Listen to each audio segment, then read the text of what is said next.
সারা দেশে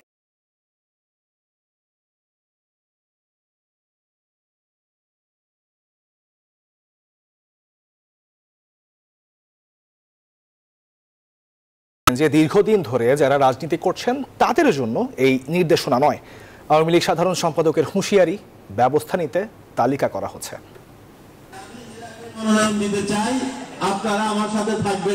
উপজেলা নির্বাচনে এভাবেই খালাতো ভাইয়ের পক্ষে প্রচারণা চালাতে দেখা যায় টাঙ্গাইল 1 আসনের এমপি কৃষিমন্ত্রী আব্দুর রাজ্জাককে। সম্প্রতি নাটোরের সিংড়া উপজেলার এক প্রার্থীকে অপহরণের ঘটনাকে কেন্দ্র করে দেশ জুড়ে সৃষ্টি হয় সমালোচনার ঝড়। এ ঘটনায় অভিযোগের তীর যার দিকে সেই লুৎফুল হাবিব রুবেল, প্রতিমন্ত্রী জুনায়েদ আহমেদ পলকের শ্যালক।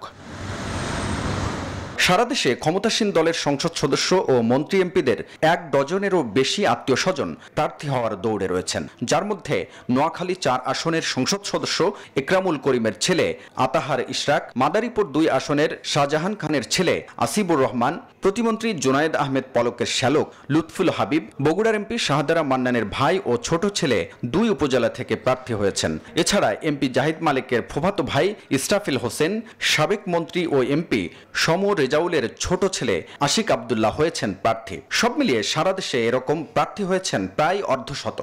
তবে আওয়ামী লীগের কেন্দ্রীয় সিদ্ধান্ত, মন্ত্রী এমপিদের স্বজনরা উপজেলায় ভোটে দাঁড়াতে পারবেন না, এমন সিদ্ধান্তে তৃণমূলে রয়েছে মিশ্র প্রতিক্রিয়া।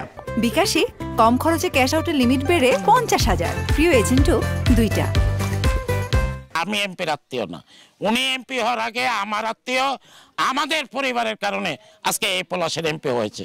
আমি বিশ্বাস করি যদি দলীয় এমপির প্রভাব না থাকে তাহলে জনগণ স্বতঃস্ফূর্তভাবে ভোট দিবেন। কেন্দ্রীয় সিদ্ধান্ত না মানলে কঠোর সিদ্ধান্তের হুঁশিয়ারি দিয়েছেন ক্ষমতাসীন দলের সাধারণ সম্পাদক।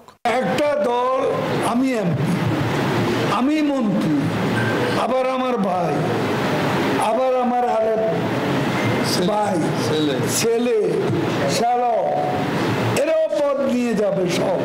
তো তাহলে তৃণমূলের কর্মীরা কি, তাদের কি পদে যাওয়ার কোনো অধিকার নেই? সেই সুযোগটা করে দেওয়ার জন্যই এই ব্যবস্থা নেওয়া। প্রথম দফায় 150 উপজেলায় ভোট অনুষ্ঠিত হবে আগামী 8 মে। হাবিবুল ইসলাম হাবিব, নিউজ 24, ঢাকা।